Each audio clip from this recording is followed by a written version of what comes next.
Olá, pessoal, tudo bem? Meu nome é Thalita. Eu hoje estou aqui para falar um pouquinho para vocês sobre microscopia eletrônica. Eu atualmente sou pesquisadora lá no Centro de Microscopia da UFMG. Nós somos um centro multiusuários que atende o Brasil todo, alguns países também aqui da América Latina. E hoje eu vou contar para vocês um pouquinho de como que é o funcionamento lá do CM, né, que a gente carinhosamente chama de CM, Centro de Microscopia. E explicar, né, como que vocês podem ser um usuário, quando que no trabalho de vocês podem aplicar a microscopia eletrônica, que tipo de amostra, quais que são as técnicas que nós oferecemos, tá? Eu acredito que eu já esteja compartilhando com vocês os meus slides. Acho que vocês já devem estar vendo aí. Eu vou desligar a minha câmera para não atrapalhar na conexão da internet.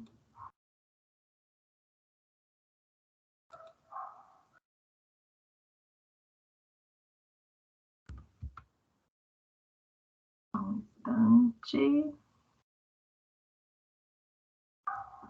No final eu volto, né, com a imagem para falar um pouquinho mais com vocês. Deixa eu compartilhar aqui de novo.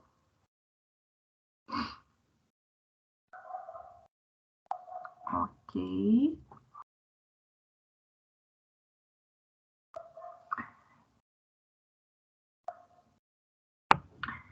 Então, tá. Vamos começar, então. Bom, o que eu pensei, né, trazer para vocês hoje, acredito que grande parte, né, desse programa de pós-graduação seja, né, desenvolva projetos relacionados à área biológica, é a área que eu trabalho lá no Centro de Microscopia, então por isso eu trouxe para vocês um pouquinho da microscopia eletrônica que é aplicada para amostras biológicas. Então, como eu já me apresentei, né, eu faço parte da equipe do centro, eu sou biomédica de formação, tenho mestrado e doutorado na área de virologia, e durante a execução tanto do mestrado quanto do doutorado, eu utilizei nos meus trabalhos análises envolvendo microscopia eletrônica de transmissão. Hoje o centro, né, de microscopia, ele é um centro que é um órgão que é anexo à reitoria da UFMG, então nós não somos um departamento, né, mas sim um anexo à reitoria, e nós temos, né, vários projetos que financiam a microscopia eletrônica, porque eu vou explicar um pouquinho para vocês, né, até dos custos, quanto que custa fazer a microscopia eletrônica. Então, nesse primeiro módulo, eu dividi em 2 módulos. Nesse primeiro módulo, eu vou apresentar para vocês um pouquinho do nosso centro de microscopia. O centro de microscopia, ele fica dentro do campus da Pampulha da UFMG, e ele foi um local que foi escolhido para ser um centro de microscopia. Por que que houve essa escolha? Nós temos equipamentos, né, de alta resolução. Então, por exemplo, para eu analisar a estrutura de um vírus, eu preciso chegar, né, bem pertinho dele, ver aquela estrutura em escala nanométrica. Então, para que eu consiga fazer essa análise, eu preciso de um equipamento de alta resolução. Então, esse campus, ele foi construído, né, num local onde a gente tem baixa vibração mecânica, ou seja, a gente não tem avenidas extensas, né, com grande fluxo de carros, por exemplo, que passam perto do CM. Também foi analisada a questão do campo magnético residual, a estabilidade térmica do local. Então, é um prédio que é totalmente construído para receber esse tipo de equipamento. Além disso, né, nós temos também um sistema de energia que não, né, pode ter qualquer queda de energia, mas a gente tem os nossos geradores, porque são equipamentos que eles devem funcionar 24 horas por dia. Então, por isso que toda essa estrutura ela foi muito bem estudada. Hoje a gente tem uma área de aproximadamente 1.000 metros quadrados de construção, e esse prédio, né, que vocês estão vendo a fachada dele, o lado de fora, ele é dividido em dois segmentos, né? Nós temos tanto uma parte para preparação de amostras, que fica aqui, e uma outra parte, né, que está relacionado à análise, que fica bem aqui. Então, é um campus muito bonito, convido todos vocês, né, a conhecerem o nosso local de trabalho, porque realmente é um local bem escondidinho dentro do UFMG, todo cercado por mata, é muito, muito gostoso, muito tranquilo, né? Para quem já conhece o campus da UFMG, quem não conhece, estão convidados a conhecer. Então, quando a gente fala em números relacionados ao CM, é muito importante eu trazer para vocês quem que são esses usuários, né? Que tipo de análise que a gente fornece, o que tornam nessas nossas análises. Então, nós somos um centro multiusuários, ou seja, né, nós temos usuários da própria UFMG, que é grande parte, né, corresponde a grande parte dos nossos usuários, outras universidades, tanto de Minas, né, quanto de outros estados, e também empresas, tá? Os resultados que são obtidos a partir das análises de microscopia, eles vão gerando dados, né, que ao longo desses anos, então o centro de microscopia, ele foi implementado, ele começou a funcionar no finalzinho de 2010. Então, de 2010 a 2020, nós fizemos um levantamento. Então, nós temos, né, nesse período, 339 teses e dissertações. Hoje, nós temos 478 usuários cadastrados, que são aqueles usuários que estão com projetos ativos, né?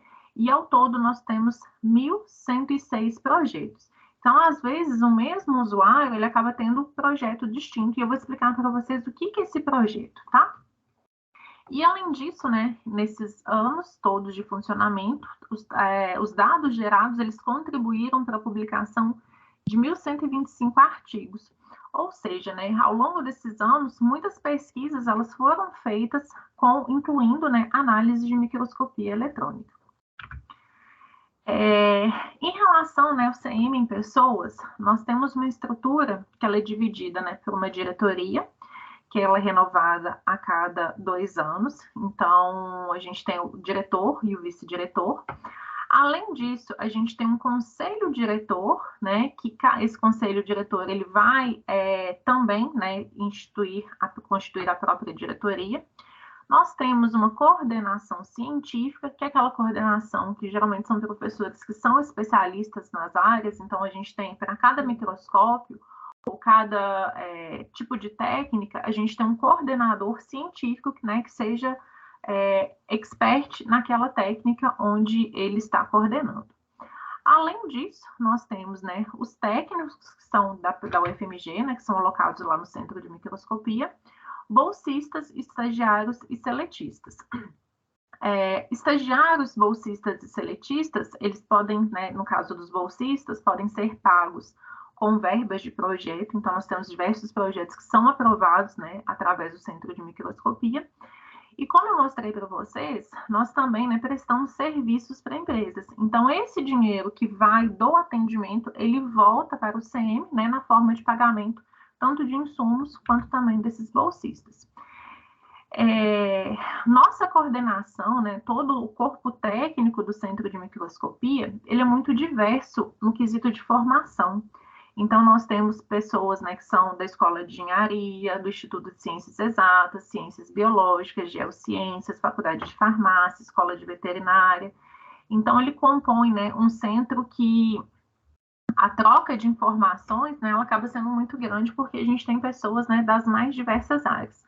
Isso porque a gente atende, né, tanto pessoas da área de ciências da vida, quanto também da parte de ciências de materiais. Então, quem que são, né, o que corresponde a esses projetos que são cadastrados no CEM? Aqui no CEM a gente divide, né, as nossas análises em ciências da vida, que está representado de verde aqui nesse gráfico, e ciências de materiais por essa cor aqui marrom, tá? Então, o que é ciências da vida? Tudo aquilo que a gente vai analisar, né, na nossa área, seja uma célula, um lipossoma, um vírus. E na parte de ciências de materiais, as estruturas de materiais, um minério, né, minério de ferro, algum tipo de rocha, enfim, né, tudo que corresponde às específicas áreas. E também nós temos, né, dentro dessa parte da vida e de materiais, a gente consegue fazer uma divisão. Então, por exemplo, né, na parte de ciências da vida, a gente tem usuários que estão relacionados à parte de diagnóstico, de instrumentação, análises ambientais e também, né, no desenvolvimento de fármacos. Em relação à parte de materiais, a gente tem, né, grande parte que está relacionado à mineração e metalurgia, ensaios físicos, siderurgias.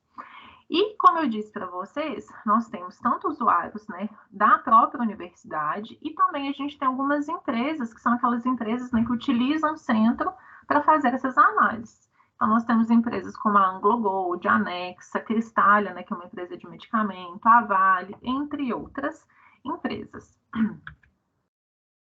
Em relação à nossa infraestrutura, como é que é dividida essa infraestrutura? Eu mostrei para vocês, né, naquela imagem, naquela foto da fachada, que a gente tem dois prédios, né, eles são um formato de um L invertido.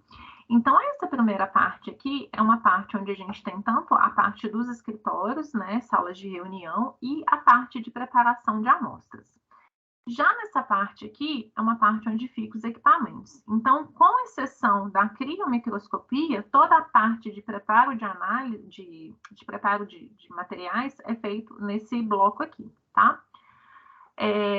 Essa primeira parte aqui é onde a gente tem alguns microscópios que não exigem, né, uma preparação da sala no termo, em termos de, por exemplo, ar-condicionado específico, no sistema de ar-condicionado específico.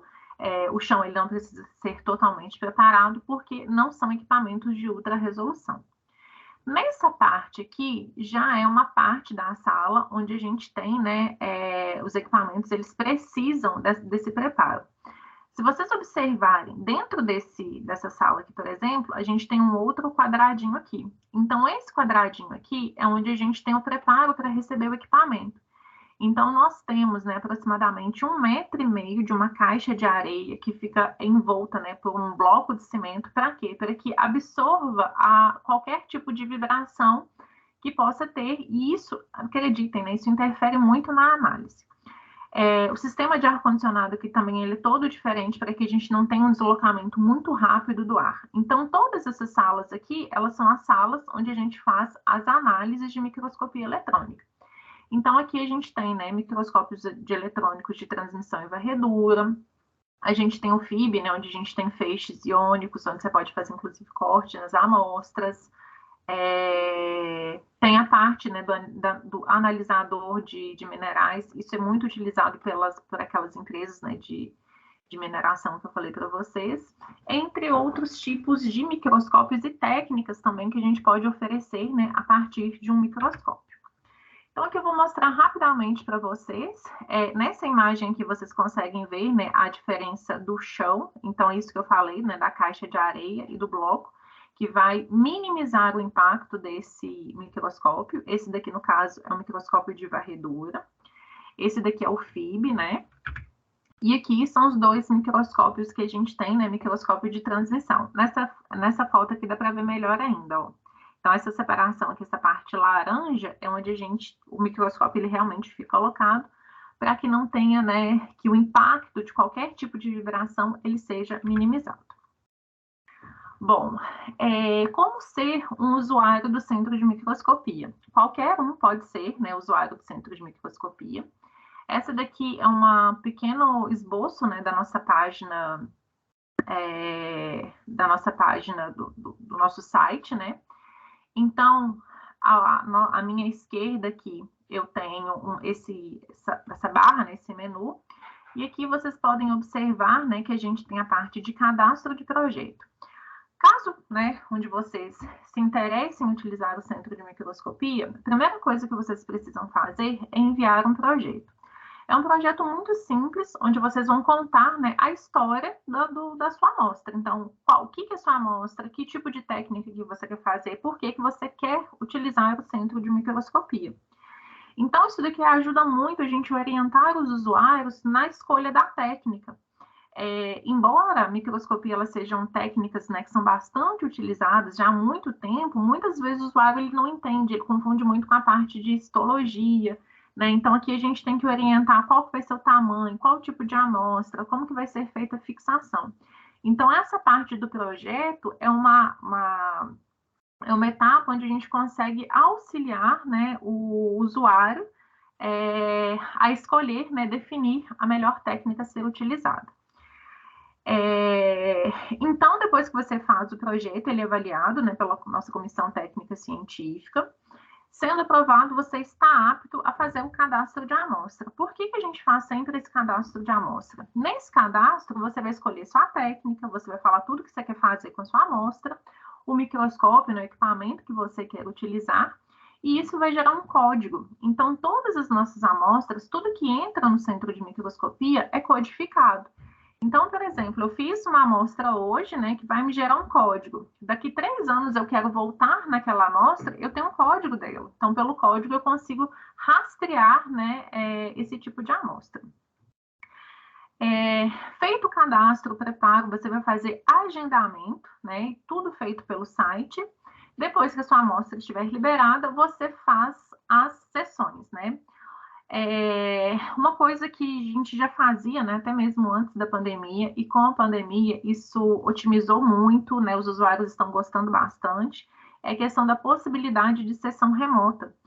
Então, por exemplo, né, vocês que estão em outro estado, vocês podem enviar amostras de vocês, né, a gente faz o preparo das amostras, e durante a sessão, vocês não precisam estar presentes. A gente pode, né, fazer sessão remota. Então, vocês ficam aí, né, na casa de vocês, laboratório, compartilhamos a tela do microscópio e vocês vão ajudando, né, o microscopista a fazer a seleção de área e tudo mais. Então, isso tem facilitado, tem ajudado bastante nessas análises de microscopia. Bom, em relação às áreas, né, que a gente pode atender no centro de microscopia, são divididas em 2 grandes áreas, como eu falei para vocês, a parte de ciências da vida e a parte de ciências de materiais. Nessa apresentação, eu vou focar principalmente, né, na parte de ciências da vida. Então, qualquer tipo de amostra que a gente vai fazer, primeira coisa que a gente tem que pensar, qual que é o tipo de amostra que a gente vai analisar, né? Se é uma amostra que realmente eu preciso analisar por microscopia, qual que é o meu objeto de interesse, tamanho do fragmento.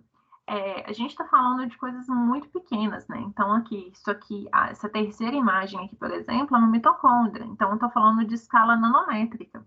Para que eu consiga analisar essa estrutura aqui, quando eu for fazer uma seleção do fragmento, esse fragmento ele não pode ser muito grande. E eu vou explicar um pouquinho mais à frente para vocês. Por quê? Porque se eu tiver um fragmento muito grande, isso vai interferir na fixação, logo a qualidade do meu material ela não estará boa. O preparo da amostra, né? Então, assim, qual tipo de fixador que eu vou utilizar, qual técnica que é melhor para analisar essa estrutura e a escolha do meu equipamento. Então, por exemplo, eu vou dar um exemplo que acontece muito com a gente na área de ciências da vida. Nós temos um microscópio, né, que é 120 kV e 200 kV. Então, às vezes, o usuário ele não conhece muito bem sobre microscopia, ele fala assim, não, quero utilizar o 200, que ele é melhor, né, tem mais, é mais forte.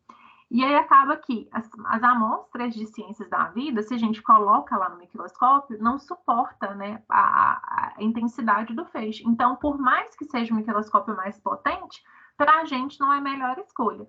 Então, a escolha do equipamento, isso, claro, é orientado, né, pela nossa equipe, mas é fundamental para que, né, no final a gente tenha uma imagem de qualidade.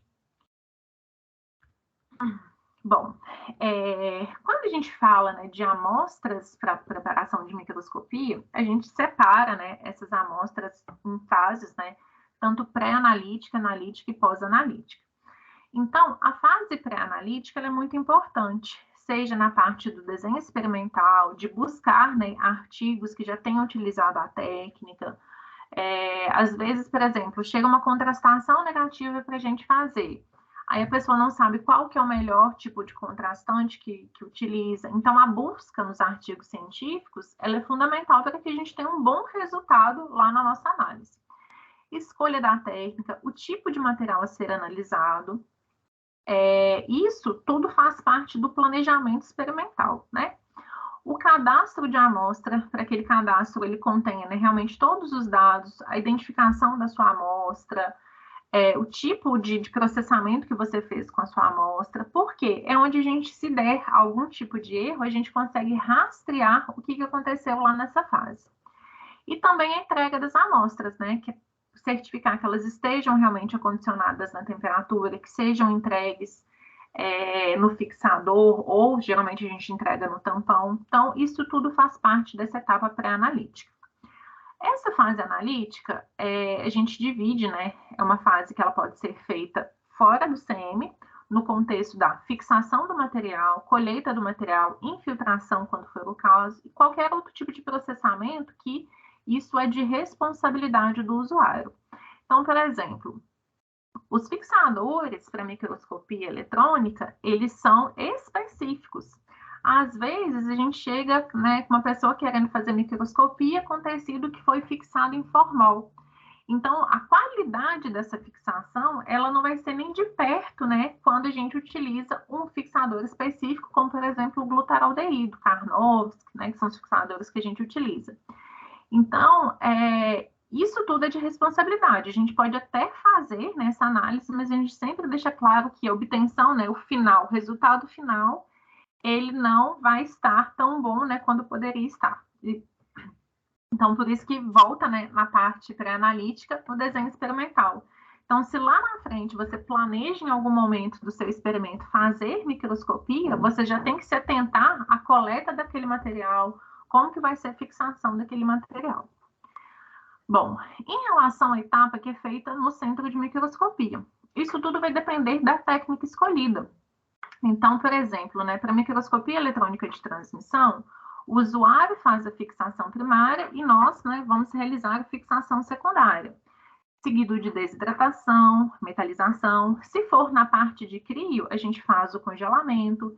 Se for na parte de contrastação negativa, a gente faz a contrastação, entre outras etapas. Então, de acordo com a técnica que for escolhida, a gente vai, né, nós temos as etapas analíticas lá do próprio centro de microscopia. Em relação à etapa pós-analítica, é a análise propriamente, né, dos dados, e isso também fica a cargo do usuário. Nós, né, às vezes a gente faz alguns processos de colaboração, então isso é combinado, né, com a pessoa que vai auxiliar, né, lembrando que não faz parte do serviço que a gente presta no centro de microscopia, mas, né, tudo pode ser combinado. Então, geralmente, as pessoas que fazem esse tipo de colaboração, elas entram depois como colaboradoras do trabalho, né, seja lá no artigo, né, de alguma maneira. Mas, né, ressaltando que essa etapa de análise, ela é exclusivamente dos usuários. Então, a gente vai fornecer a imagem, vocês vão analisar, né, tudo que pode ser decorrente daquela imagem produzida. Então, por que eu vou utilizar microscopia eletrônica? Eu vou utilizar microscopia quando eu quero, né, analisar alguma estrutura a qual eu não consigo, obviamente, ver na microscopia óptica. Então, se eu quero analisar a estrutura, né, como um vírus, se a gente quer analisar uma estrutura específica de uma bactéria, se eu quero ver, né, alguma organela, então tudo isso cabe dentro da análise de microscopia eletrônica de transmissão. Ou de varredura, né, que a gente tem essas duas opções aqui no centro. Então, por isso que eu preciso conhecer, né? O que eu quero fazer? Qual que é a minha pergunta? Então, isso é importante porque, dependendo da técnica, eu vou fazer microscopia, mas a minha pergunta ela não vai ser respondida. Em relação aos microscópios, né? O que a gente tem de microscópio? Quais que são as técnicas que a gente oferece, né? Dentro da parte de ciências da vida. Então, os principais microscópios utilizados, né, em relação à microscopia eletrônica são o microscópio eletrônico de varredura e o microscópio eletrônico de transmissão. Qual que é a diferença desses dois microscópios? Os dois, né, a gente tem uma fonte de elétrons que vai passar pela amostra, né, vai incidir sobre a amostra. No caso da varredura, esses elétrons, é como se ele varresse a amostra, tá? Então, ele vai batendo na amostra e ele vai se dispersando. E esses elétrons, né, que eles vão batendo e vão se dispersando, né, que são os elétrons retroespalhados, a gente vai captando, né, o equipamento ele vai captar, e aí a gente vai ter a formação da nossa imagem. Então, o preparo de varredura, ele é um preparo muito diferente do preparo de transmissão. Então, é como se aqui eu observasse a amostra por cima, né, a superfície dessa amostra. No caso da microscopia de transmissão, o que eu vou analisar? Né? Eu vou transmitir, esse feixe ele vai ser transmitido pela amostra. Então, aqui, tamanho da amostra, né, ele não é tão significativo quanto aqui. Por quê? Aqui eu vou ver superfície e aqui eu tenho que transmitir. Para que eu consiga transmitir, né, esse feixe de elétrons, eu tenho que ter uma amostra, né, muito fininha. Então, por isso que as amostras de microscopia eletrônica de transmissão, elas precisam passar por um preparo, né, onde a gente inclui a parte de inclusão em resina e depois a gente faz a microtomia. Então, uma estrutura, né, que vem aqui para esse microscópio, a gente faz cortes de aproximadamente 60 nanômetros de espessura, que aí ela vai ser bem fininha, os elétrons vai passar e a gente vai conseguir, né, ver a nossa imagem. Quando a gente fala de microscopia eletrônica de transmissão, a gente no CM nós temos uma outra opção, né, que ao invés da fixação química, a gente pode fazer uma fixação física através do congelamento e analisar essa amostra totalmente, né, congelada. Então, é o mesmo microscópio que a gente utiliza, e aqui a gente varia no tipo de holder, né? Então, aqui a gente usa temperatura ambiente, e aqui a gente usa um holder, né, um suporte, onde a gente tem nitrogênio líquido. Então, essa amostra ela fica totalmente congelada durante toda a análise. Aqui na cria tem um detalhe muito importante. Por quê? Para transmitir aqui, eu tenho que ter um corte fino. Aqui eu não corto. Então, as estruturas que eu vou analisar aqui, elas têm que ser pequenas o suficiente para que o feixe de elétrons atravesse aqui nessa amostra. Então, geralmente na crio, a gente faz partículas em suspensão.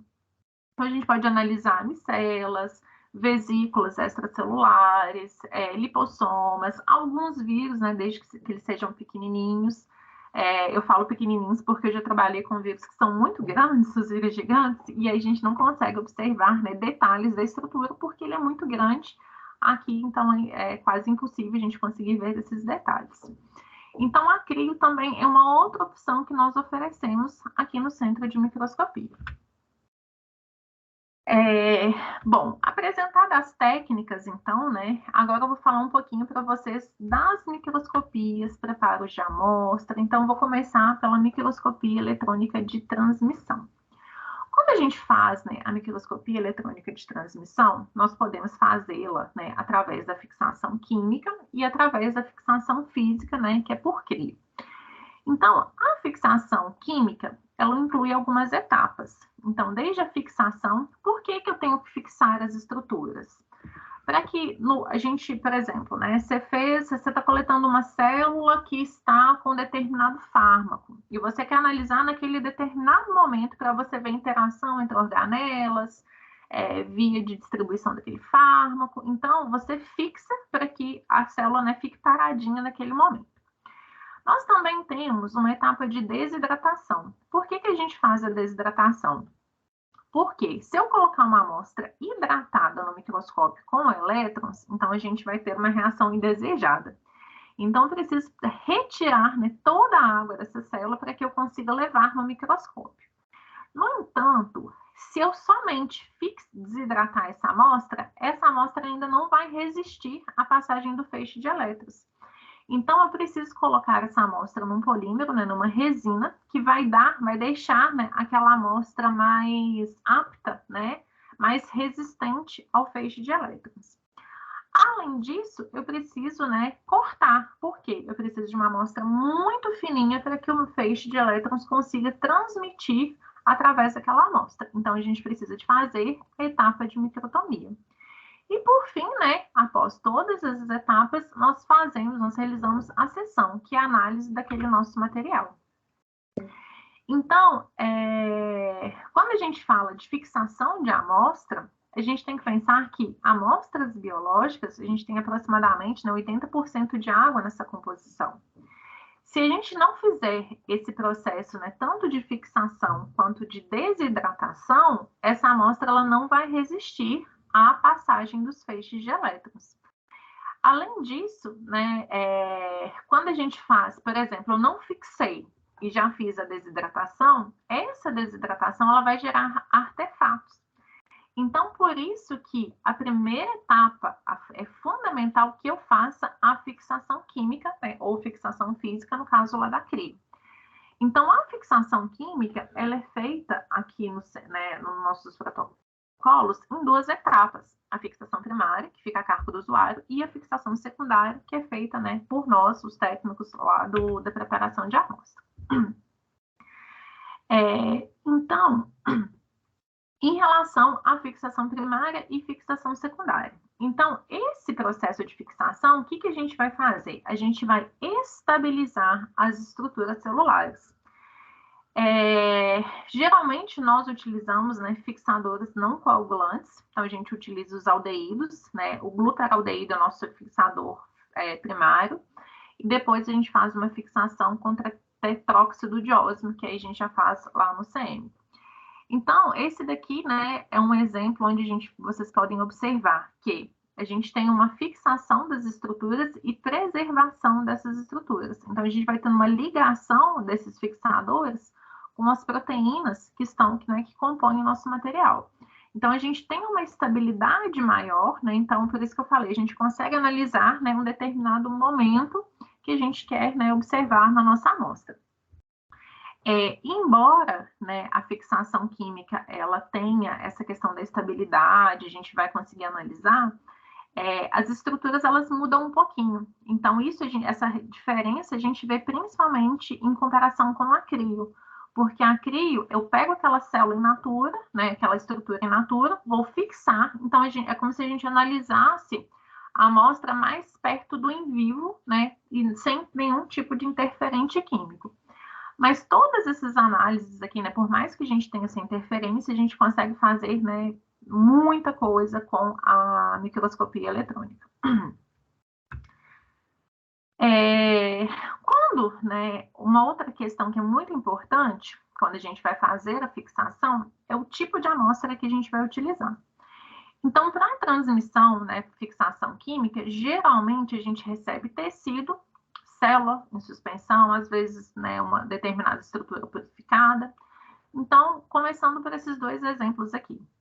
Quando a gente fala de tecido, é importante, né, a gente definir se a gente vai fazer a imersão, ou seja, né, colocar um pedacinho do tecido dentro do fixador, ou se a gente vai fazer perfusão. Então, geralmente isso aqui faz, né, quando se tem alguns animais, faz a perfusão do fixador. Independente do método escolhido, o tamanho do fragmento ele é muito importante. Às vezes a gente brinca, né, que chegam uns bifes para a gente fazer microscopia, então é um pedaço muito grande. Quando vocês forem preparar qualquer tipo de amostra, né, é importante que vocês respeitem o tamanho do fragmento, de 1 a 2 milímetros. Aí vocês vão falar assim, nossa, mas é muito pequenininho. Realmente é muito pequeno. Por quê? A gente quer analisar estruturas nanométricas, né? Então, realmente tem que ser um tecido, um pedacinho muito pequeno. Se for um pedaço grande, o que vai acontecer? Você não vai ter, né, a penetração do fixador. Então, a gente volta nessa imagem aqui e eu vou ter todas essas estruturas aqui, elas não vão ficar, né, estáveis, a gente não vai ter essa penetração rápida, e aí a gente pode, né, ter artefatos que são indesejáveis para a microscopia. Então, o tamanho do fragmento ele é fundamental, a gente precisa ter um tamanho de fragmento que seja, né, no máximo de 2 nanômetros. Desculpa, 2 milímetros. E também a escolha do tipo de fixador. Geralmente, para tecido, a gente utiliza glutaraldeído a 2,5% mais Karnowski, que é o Karnowski, né? E aqui, me perdi, peraí.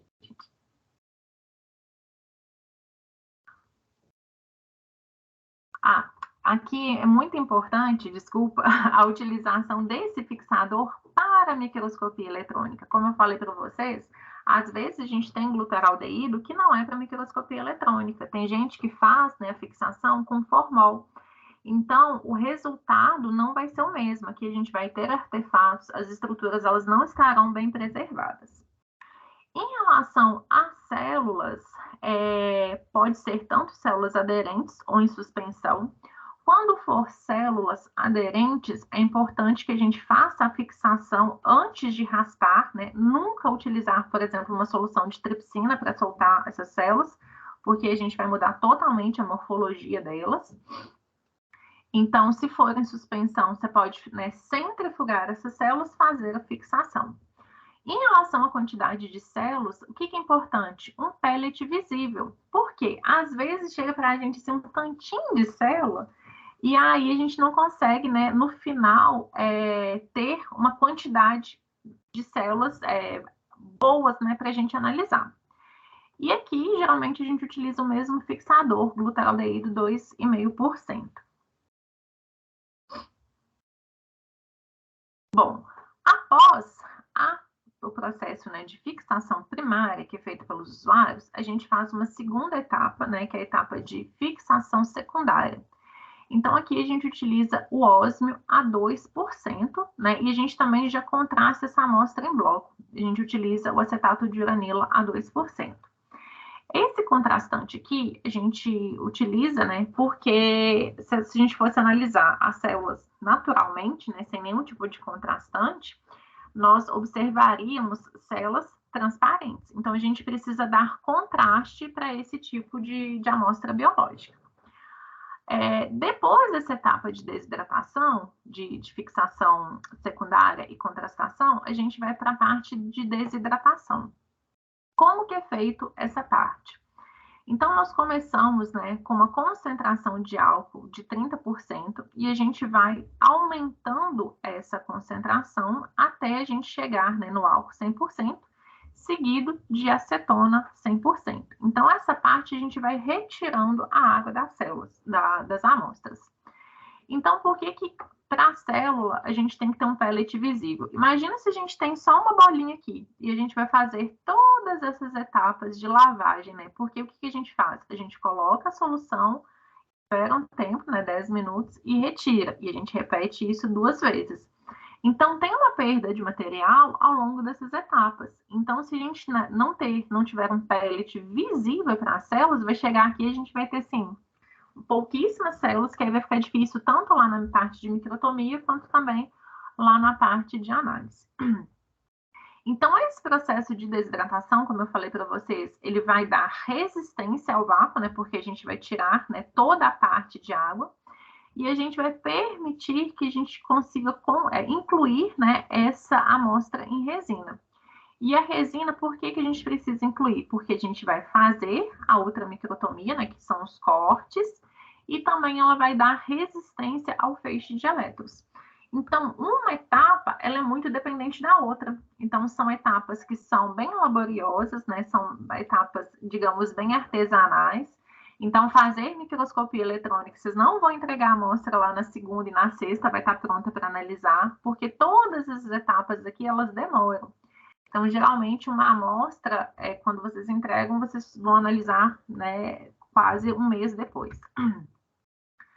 Bom, em relação à parte de inclusão, então, eu já fiz a minha fixação primária, fiz a minha fixação secundária, contrastação, desidratação, agora a parte de inclusão na resina. Então, a escolha da resina, ela vai variar de acordo com o tipo de material. Então, por exemplo, esse daqui é um pedacinho de tecido, né? A gente utiliza alguns bloquinhos, algumas moldeiras, né, onde a gente coloca a resina. Então, eu coloco um pouquinho da resina, coloco o que eu quero analisar. Isso aqui também é muito importante, né, principalmente quando é tecido, a orientação do corte, né, porque se eu quero um corte vertical, transversal, o usuário tem que saber o que ele quer analisar para que a gente consiga fazer, né, essa seleção direitinho. Depois, né, dessa etapa aqui, nós vamos... são colocadas, né, diferentes concentrações de resina. Então, a gente começa numa resina um pouco mais diluída até a gente chegar na resina pura. E tudo, né? Por que a gente faz essas diferentes etapas? Para garantir que haja uma boa infiltração. O que é infiltração? Onde a resina ela vai entrando em todas as estruturas, né? Porque, se, por exemplo, planta, né? Tecido vegetal, é muito difícil da gente fazer infiltração. Então, às vezes, você começa, quando você faz o corte, você vê umas bolhas, aí lá no microscópio você vai ver essa parte também. Então, quanto melhor for a infiltração, maior chance de a gente ter, né, tanto uma boa resistência à microtomia, quanto também uma boa resistência ao feixe de elétrons. E, né, a parte de ultramicrotomia. Então, aqui a gente começa, né, com um corte que a gente chama de semifino. Então, onde a gente seleciona uma área, né, que o usuário quer analisar. Então, ele vai falar, não, eu quero um tecido, eu preciso analisar essa estrutura aqui. Então, esses cortes, a gente tem uma espessura de aproximadamente 300 nanômetros. Depois da região de interesse, depois que a região de interesse é selecionada, são realizados os cortes ultrafinos, que vão, né, de 50 a 60 nanômetros. Esses cortes, eles são automatizados, feito por um equipamento que a gente chama de ultramicrótomo. Então, aqui a gente tem uma navalha, né? E esse bloquinho vai descendo e vai passando, retirando essas fitas, que são aqui, ó, esses cortes. Esses cortes, então, eles são depositados sobre a telinha, né? E aí a gente faz uma outra contrastação que, no nosso caso, a gente faz por citrato de chumbo, já que uranila a gente faz uranila em bloco. A partir dessa contrastação, a amostra ela está apta a ser analisada lá no microscópio eletrônico. Quando a gente fala de espessura, por que é importante, né? A gente tem que pensar que o feixe de elétrons, ele tem que passar nessa amostra. Então, se a gente tiver aqui uma amostra muito grande, né, muito grossa, a gente não vai conseguir, esse feixe ele não consegue passar. Então, a espessura ideal é de 50 a 60 nanômetros. E em relação ao contraste, né? Todas essas amostras biológicas, elas possuem um baixo contraste. Então, se eu não fizer, né, contrastação, seja em bloco, seja na tela, a gente não vai conseguir analisar, não vai conseguir ver essas diferenças, principalmente quando a gente vai aumentando, né, a resolução do microscópio. Bom, né, se chegamos até aqui, porque todas essas etapas elas deram certo, então o que a gente vê lá no nosso microscópio? A estrutura de interesse que vocês querem analisar. Então, nessa primeira imagem aqui, nós temos diafragma de camundongo, essa daqui a gente tem um mastócito, e essa daqui é um lipossoma contrastada. Eu vou explicar um pouquinho mais à frente para vocês, mas é uma partícula em suspensão. Então, nesse caso aqui, a gente não passa por todas as etapas de inclusão, então é só a partícula mesmo e a contrastação. Então, tudo que a gente vai analisar aqui, né, vai depender do objeto de interesse do usuário. Aqui nós temos bactérias, algumas células, tecido muscular, então isso fica a cargo do usuário. É muito importante também, né, quando você for fazer uma análise de microscopia, que você tenha conhecimento da sua estrutura. Às vezes é muito comum, o usuário ele não sabe o que ele quer procurar. Aí ele vê um artefato como esse aqui, não, isso aqui que é minha estrutura. Então, às vezes, o microscopista ele entende, né, o que está sendo analisado, mas não necessariamente você vai pegar alguém que é da área de ciências da vida. Então, o pessoal de materiais, eles entendem de fazer imagem. Por isso que é importante, né, todos os usuários que conheçam a estrutura, né, o objeto de interesse do estudo. Como eu falei para vocês, né, a gente pode utilizar, né, a amostra tecido, célula, ou também pela microscopia eletrônica, a gente pode utilizar a contrastação negativa. Quando que a gente vai utilizar contrastação negativa? Quando eu quero analisar a morfologia, por exemplo, de uma determinada estrutura, e essa partícula é uma partícula purificada, uma partícula em suspensão. Então, eu posso analisar proteínas, vesículas, organelas. Aqui ficou... Esse fonte era daqui, desculpem, tá? Ele veio para cá. Alguma organela isolada, alguns vírus, né, como, por exemplo, bacteriófagos, flagelos ou pilibacteriano. Então, essas estruturas eu consigo analisar por esse método de contrastação. A contrastação é um método muito mais rápido. Por que ela é mais rápido? Porque eu não tenho que passar por todas aquelas etapas, né, que a gente passa pela transmissão.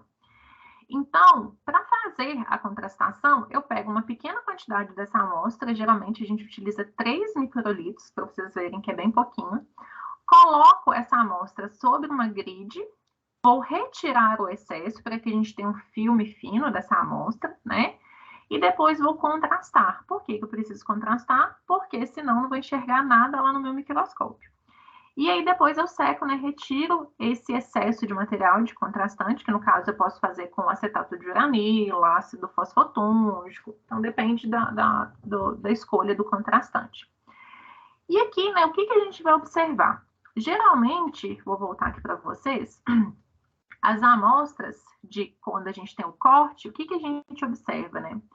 Essas regiões onde a gente tem uma estrutura mais eletrodensa, elas ficam mais escuras, né? E as regiões menos eletrodensas, elas ficam mais clarinhas. Então, aqui a gente tem uma tonalidade, né, de cinzas, a gente vai do cinza mais claro, branco, até o cinza mais escuro. Então, a gente consegue fazer, né, a gente consegue ver essas variações, né? Então, aqui, por exemplo, no caso da contrastação, eu não vou ter coloração, a gente não vai, né, observar esse contraste dentro da partícula, porque eu não tenho um corte ali naquela partícula. Então, essa solução, ela fica envolvendo essa partícula e a gente tende a ver o quê? Uma região mais escura do lado de fora e uma região mais clara do lado de dentro. Então, isso aqui para a gente ver morfologia, tamanho, concentração, funciona super bem. Então, esse aqui é um exemplo de uma vesícula extracelular que é observada pela contrastação negativa. No entanto, né, como a gente está falando de um método químico, às vezes possui artefatos. Então, ela pode ficar um pouquinho mais murchinha, né? Você está esperando uma célula uma estrutura redondinha, ela fica mais irregular. Então, vai depender, né, daquilo que você está analisando. Esse daqui é um exemplo, né, de lipossoma observado pela contrastação negativa. Esse daqui, um outro exemplo, né, de bacteriófago, também observado pela contrastação negativa. Então, são estruturas, né, que a gente consegue, né, ver vários detalhes, tamanho, né, responde muita coisa. E tem a questão, né, de ser muito mais rápido que a transmissão, a gente precisar, né, de uma quantidade muito menor de amostra. No entanto, quando a gente vai fazer a contrastação, por exemplo, bacteriófago, a gente tem uma demanda bem grande. Só que, às vezes, o bacteriófago, ele não está purificado. E aí, né, a gente vai ter muito resto celular. Então, todos esses restos celulares vão interagir com a uranila, então, às vezes, a gente não tem uma qualidade muito boa. Então, sempre que vocês forem utilizar nesse processo de contrastação negativa, é importante que esse material ele esteja purificado, né, que tenha uma qualidade aceitável, porque a gente tem que pensar que tudo que a gente vai ver na microscopia, a gente está falando de escalas nanométricas. Então, são coisas muito, muito pequenininhas. Bom, e por fim, né, falando da parte de microscopia eletrônica de transmissão, um outro método que a gente tem também como opção é o método de fixação física, então que a gente conhece, né, como criomicroscopia. Como que a crio funciona? Nós temos, né, amostras biológicas que elas podem ser congeladas a temperaturas criogênicas. Nós utilizamos o etano líquido, então a temperatura de congelamento dele é aproximadamente menos 183 graus. Então a amostra ela é submersa, né? A gente pega uma gotinha, vou explicar para vocês, né? Mas enfim, coloca dentro desse etano e a partir do momento que a gente coloca lá dentro, a gente não tira, né? Só faz transferência para o nitrogênio a temperatura de menos 196 para manter essas amostras todas as estruturas congeladas. Em relação a vantagens da crio, existem muitas vantagens, principalmente em relação à resolução, da gente conseguir, né, observar as amostras hidratadas, porque elas estarão congeladas, né? Então, todo o microscópio, o funcionamento do microscópio, ele vai mudar. Essas amostras, elas não são coradas, então isso vai fazer com que a gente não tenha artefato dessas imagens, né? E a gente consegue observá-las o mais próximo do em vivo possível. Então, quando a gente quer estudar alguma determinada proteína, alguma interação, para reconstrução principalmente, o método mais utilizado hoje é por crio. Uma desvantagem, algumas desvantagens da crio, né? Infelizmente tem as suas desvantagens. Cada amostra vai ser uma amostra. Então, vamos supor que essa semana vocês vão levar ela para mim fazer lipossoma. Semana que vem vocês vão levar o mesmo lipossoma, é uma amostra diferente. Qualquer variação de temperatura, seja da sala, seja da umidade, às vezes até na troca do técnico, a velocidade com que ele faz o transporte de amostra, isso pode interferir. Eu queria deixar claro para vocês, né, que todo mundo que trabalha com CRIO é um treinamento muito intenso, né, então a gente é treinado para minimizar os erros. Mas às vezes, né, a CRIO é aquela caixinha de surpresa que a gente vai descobrir se deu certo lá no microscópio e todas essas interferências, né? Às vezes um tampão que está utilizando na amostra, como é muito comum, a amostra foi diluída em PBS. Aí a gente vai analisar, tá cheio de pontinho lá, aí o usuário pergunta, mas o que é isso? É o sal da amostra a gente vai conseguir ver lá na CRIO. Então, por isso que cada amostra é uma amostra, né? A gente tem que estudar bastante quando a gente vai fazer essas análises por CRIO, mas a gente tem tido excelentes resultados, né? Principalmente com lipossomas, a parte de vesículas, então dá certo, viu, gente? E uma outra desvantagem, né, em relação às outras técnicas que a gente oferece é o custo. Então, a CRIO ela acaba tendo um custo um pouquinho mais elevado, porque, né, todo o preparo de amostra ele é automatizado, né, inclui nitrogênio, então é um preparo, né, tudo que a gente compra hoje, todos os insumos, a grande maioria é importado, então a gente acaba pagando o preço em dólar, por isso do custo um pouco mais elevado. Então, só para exemplificar para vocês como que a gente faz a preparação por CRIO, então esse daqui é o equipamento que a gente tem, um plant freezing. Nesse container aqui, a gente coloca o nosso ele fica, né, numa atmosfera de nitrogênio, e tem um outro container pequenininho onde fica o etano, que está representado aqui. Isso daqui é uma pinça, né, onde eu coloco a minha grid. Quando a gente vai fazer a inserção dessa amostra, essa pinça ela sobe, então eu coloco a minha amostra aqui, faço a etapa de blotting. O que é o blotting? É uma secagem. A gente retira o excesso da amostra, porque eu preciso formar um filme fino. Se eu tiver um filme muito espesso, esse filme ele vai ser congelado e o feixe de elétrons não vai conseguir passar. Então, não vou ter uma boa camada. Então, aqui o processo que a gente quer é um processo de vitrificação. Então, eu vou formar uma camada fina, onde o feixe ele consegue passar pela minha amostra, né? Porque o gelo vai proteger aquela minha amostra e eu vou conseguir observar, né, todas as minhas estruturas. Feito esse filme, a amostra, então, ela é automaticamente inserida aqui nesse etano líquido, tá? A partir do momento que essa amostra é congelada, a gente faz uma transferência para o cryoholder, né, que é o holder que vai ser inserido aqui no microscópio. Então, como eu mostrei, ele tem um reservatório de nitrogênio, onde ele mantém tudo isso daqui congelado o tempo todo. Então, o microscópio ele fica a baixa temperatura, né? Aproximadamente menos 196 graus durante toda a análise. Quando a gente faz, por exemplo, né, uma sessão à temperatura ambiente, por causa da resina, a gente tem uma resistência ao feixe de elétrons. Aqui no caso da CRIO, às vezes a gente não consegue fazer muitas imagens da mesma estrutura porque o gelo vai derretendo, então a gente tem que procurar uma outra imagem. Mas isso são, né, a gente tem uma tela. Então, essa tela tem muitos campos onde a gente pode percorrer, então no final a gente acaba tendo muitas imagens a partir dessa amostra congelada. Uma vez que essa amostra é analisada, ela é descartada porque você não pode recongelar, né? Se você guardar, você vai ter um monte de artefato. Então, para cada tipo de amostra, para cada amostra, né, a gente faz um congelamento. Então, essa daqui é uma das primeiras imagens de lipossomas que nós fizemos aqui no centro de microscopia. Então, esses buraquinhos que vocês estão vendo aqui, esses buracos maiores, eles são os buraquinhos do filme da tela. Então, os lipossomas, eles estão introduzidos, né, eles estão aqui dentro desses buraquinhos. E lá no centro de microscopia, né, nós utilizamos o microscópio 120 kV para fazer a parte de CRIO. Então, a gente já fez CRIO de muitas outras amostras, né? Nem sempre a gente consegue mostrar essas imagens por questão, né? O usuário vai utilizar para um artigo, então a gente precisa, né, primeiro que ele publique para depois a gente fazer a divulgação da imagem. Mas temos muita coisa bacana relacionada a CRIO.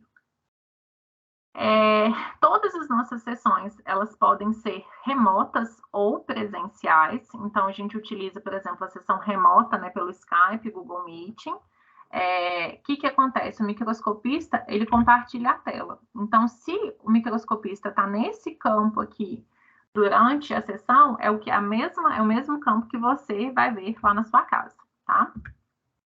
Mas, né, sessão presencial é sempre mais legal agora que a gente já pode atender, né, usuários presencialmente. Então, esse daqui, né, novamente é o nosso centro. A gente tem uma sala de reuniões que uma vez no ano são oferecidas disciplinas de microscopia. Então, os alunos, eles fazem, né, uma imersão mesmo na parte de microscopia, desde preparo de amostras, a análise. Então, são turmas, né, que fizeram treinamentos. Visita técnicas, né, para quem quiser conhecer o Centro de Microscopia, é só entrar em contato com a gente, que vocês podem fazer, né, uma visita agendado, né, agora com um número menor de pessoas, mas é possível vocês conhecerem. Bom, né, falei da parte de transmissão. Para finalizar, né, quero mostrar um pouquinho para vocês da varredura. Então, uma outra técnica que a gente pode fazer também lá no Centro de Microscopia. Então, quando a gente fala de varredura, a gente tem que lembrar o quê? Que o feixe de elétrons, ele vai varrer essa amostra. Então, a gente não faz corte, a gente analisa a amostra por inteiro. Tanto que aqui a gente está vendo, né, cabeça de uma aranha, aqui a gente está vendo uma formiguinha, acho que é uma formiguinha mesmo. E aqui são algumas bactérias. Lembrando que todas as imagens que são obtidas, né, por microscopia eletrônica, a gente faz, né, são imagens em tons de cinza. Então, vai desde o cinza mais claro, né, que a gente vai ver como quase branco, ao cinza mais escuro, que a gente vai ver, né, como preto. Essas imagens aqui dessas bactérias, elas foram coloridas artificialmente, tá? Então, a gente não consegue ver tudo coloridinho no microscópio, não. Infelizmente, né, que seria muito legal. Bom, o processo de obtenção de uma amostra de varredura, ele é muito semelhante à parte da transmissão. Por quê? A mesma coisa, a gente precisa fixar essa amostra. Por que eu vou fixar? Para preservar essas estruturas.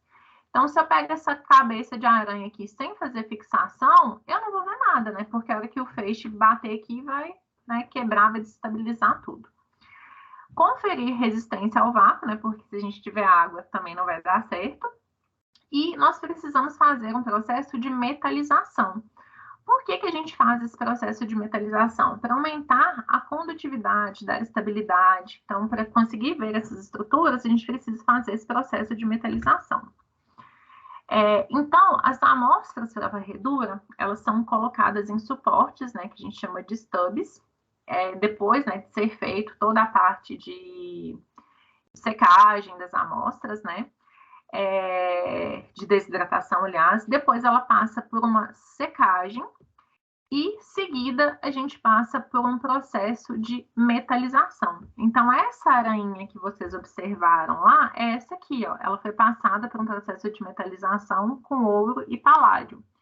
Então, esses metais que ficam presentes, né, aqui na amostra, eles vão possibilitar que a gente consiga analisar todas essas estruturas. E quando a gente fala em microscopia, tanto de transmissão quanto de varredura, às vezes a pessoa vai muito fixa com a ideia de obtenção de imagens, mas a gente pode obter, né, muito mais que uma imagem. Então, uma outra técnica que tem sido implementada lá no Centro de Microscopia é a parte de transmissão, né, por tomografia. Então, o que é a tomografia? Quando a gente analisa uma amostra, né, que não é por tomografia, esse holder que eu estou mostrando aqui para vocês, ele fica retinho no microscópio, tá? Então, a gente consegue, o feixe ele vai analisar sobre um único ângulo daquela amostra. No caso da tomografia, o que a gente consegue fazer? Você consegue fazer, né, é como se você movimentasse essa amostra. Então, a partir do que você vai movimentando, o feixe de elétrons, né, ele é incendido em regiões diferentes. Então, com a tomografia, o que a gente vai fazendo? Você obtém várias imagens, depois você junta todas essas projeções e você consegue ter, né, diferença de como se você conseguisse observar a mesma amostra de ângulos diferentes.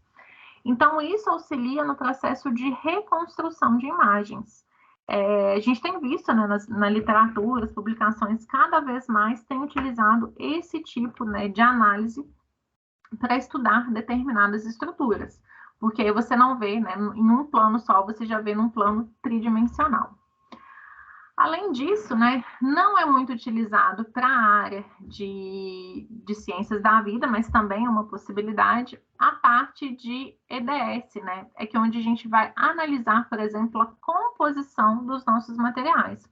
Então, você está trabalhando com material, que você quer saber que tipo de elétrons, né, que tipo de material que tem naquela amostra, você pode fazer, né, a espectroscopias de raio-x por energia dispersiva. Então, dependendo do tipo de, vamos supor que essa amostra tem uma presença muito grande de fósforo, né? Para análise biológica acaba sendo um pouquinho difícil porque a gente tem sempre esses componentes. Então, para materiais, por exemplo, você não sabe o que você tem, a partir do momento que você coloca, né, o EDS, você vai tendo picos. Aí você consegue quantificar, né, cada elemento que você tem na sua amostra. Embora menos utilizado, mas a gente consegue utilizar também para a parte de amostras biológicas. Bom, então vocês viram, né, que a minha ideia era apresentar mesmo o centro de microscopia, todas as técnicas que a gente faz, como que a gente faz, quais que são os cuidados que vocês precisam ter, né, seja no preparo de amostra, seja na análise dessas amostras, né, para que a gente realmente obtenha um sucesso, né, lá no finalzinho, que vocês consigam analisar realmente, né, a imagem. Então, qualquer dúvida que vocês tiverem, vocês podem entrar em contato comigo lá pelo centro, né? A gente tem o nosso site, tem os e-mails, eu posso deixar depois com a equipe organizadora. Vou deixar material de apoio também para vocês, inclusive um site que é muito legal, onde vocês podem fazer uma simulação de análise, né, lá no microscópio eletrônico. Vocês têm todo o material para estudar como que funciona o microscópio. Você coloca a amostra, vai ajustando foco, contraste, é um site interativo muito bacana. E convidá-los, né, para conhecer o Centro de Microscopia, para que vocês possam ver a estrutura que a gente tem, né, serem futuros usuários do nosso Centro de Microscopia. Então, né, fico à disposição, agradeço a equipe organizadora e espero, né, ter esclarecido um pouquinho para vocês como que funciona essa parte de microscopia eletrônica, tá bom? Um abraço a todos, até mais.